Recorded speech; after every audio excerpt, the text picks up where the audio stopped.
سب سے پہلے میری قوم کو میرا سلام اور بلوچ شہیدوں کو جنہوں نے ہمارے بہتر اور خود مختار کل کے لیے اپنی جانیں دی۔ اس وقت آپ لوگ کو پتہ ہے کہ ہمیں جیل ٹرائل کا سامنا ہے جو دا جیل میں چل رہا ہے، جس میں بے بنیاد کیسز میں ہمیں نامزد کیا گیا ہے، جن کیسز سے ہمارا دور دور تک کوئی تعلق نہیں ہے، ان میں بھی ہمارے اگینسٹ FIR درج کیے گئے ہیں اور ہمیں ان میں جو ہے منافقانہ اور جو اسٹیٹ کا کردار ہے وہ بالکل منافقت پر مبنی ہے۔ ان کے جعلی گواہ ہے، ان کے جعلی مقدمات ہیں، ان کے 2 نمبر جج ہیں جو آتے ہیں وہاں پہ، اور ایسے ٹرائل کیا جاتا ہے جیسے وہ جج خود اسٹیٹ کا اور حکومت کا ترجمان ہو۔ نہ وہ ہمارے کونسل کی بات سنتے ہیں، نہ وہ ہمارے بات سنتے ہیں جو ہم ان سے کہتے ہیں۔ آگے سے ہمیں کہا جاتا ہے کہ آپ کی سنتا کون ہے، آپ بولتے رہے، ہمیں جو کرنا ہے، جو ہمیں بتایا گیا ہے وہ ہم آپ کے ساتھ کریں گے۔ تو اس اسٹیٹمنٹ سے ظاہر ہوتا ہے کہ انہیں جو وہاں سے اوپر سے جو ISI، جو MI، جو اسٹیٹ ہے یا حکومت ہے، اور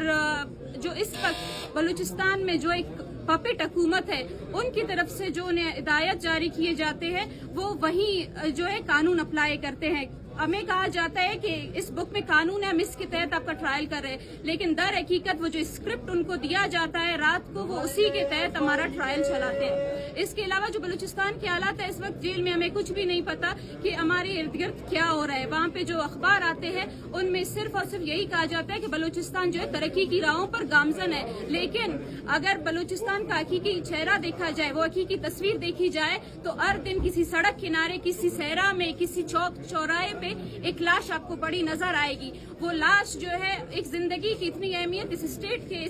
جو ہے حکومت کی نظروں میں نہیں ہے جتنا کہ ایک روڈ بنانے والے کے، جتنا کسی پنجابی مزدور کا۔ میں کہتی ہوں اگر وہ پنجابی مزدور کی زندگی کی اہمیت ہے تو ایک عام بلوچ نوجوان کی زندگی کی بھی اہمیت ہے کہ اس کے بھی کیس کو آپ کو رپورٹ کرنا چاہیے اپنے اخبار میں، آپ کے نیوز چینلز پہ اور آپ کے پوڈ کاسٹ میں۔ لیکن اگر دیکھا جائے تو بالکل بھی آج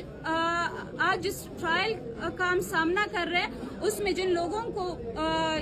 کہیں پہ بھی مارا جائے تو ان پہ کہا گیا ہے کہ ان کو ڈاکٹر مارنگ بلوچ کے اماں پر مارا گیا ہے، انہیں بیبر بلوچ کے اماں پر مارا گیا ہے، یا شاجی کے اماں پر مارا گیا ہے۔ لیکن اگر اس ملک میں کوئی قانون ہے، اس میں اگر آئین فالو کیا جاتا ہے، تو آپ ان مقدمات کو باریک بینی سے دیکھیں اور پھر یہ فیصلہ کریں کہ ایک سیاسی تنظیم، ایک پرامن تنظیم کس طرح ایسے پرتشدد واقعات میں ملوث ہو سکتی ہے۔ بلوچ یکجہتی کمیٹی جو پاکستان کے آئین و قانون کے تحت اپنے تمام تر جو ہے کام کر رہی ہے، صرف اور صرف جو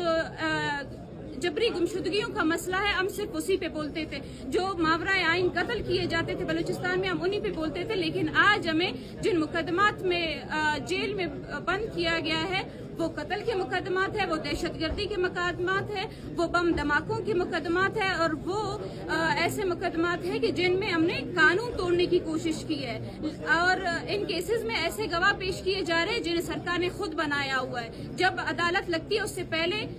جج انہیں اپنے چیمبر میں بٹھا کے ان کی کلاس لیتے ہیں اور وہ اسکرپٹ انہیں دیتے ہیں جو ان کو ایجنسیوں کی طرف سے دیا جاتا ہے۔ لہٰذا ہم ان چیزوں کو بالکل بھی نہیں مانتے، اور جو آپ کا آئین اور قانون ہے ہم نے اس کے تحت اپنے کام کیا اور آگے کرتے جائیں گے۔ اگر کوئی سمجھتا ہے کہ ہمیں جیل خاموش کیا جا سکتا ہے، ہمیں جیل میں بند رکھ کے ہماری آواز دبائی جا سکتی ہے اور اس نظریے کو ختم کیا جا سکتا ہے، تو یہ سب ان کی جو ہے خوش فہمی ہے۔ بہت شکریہ۔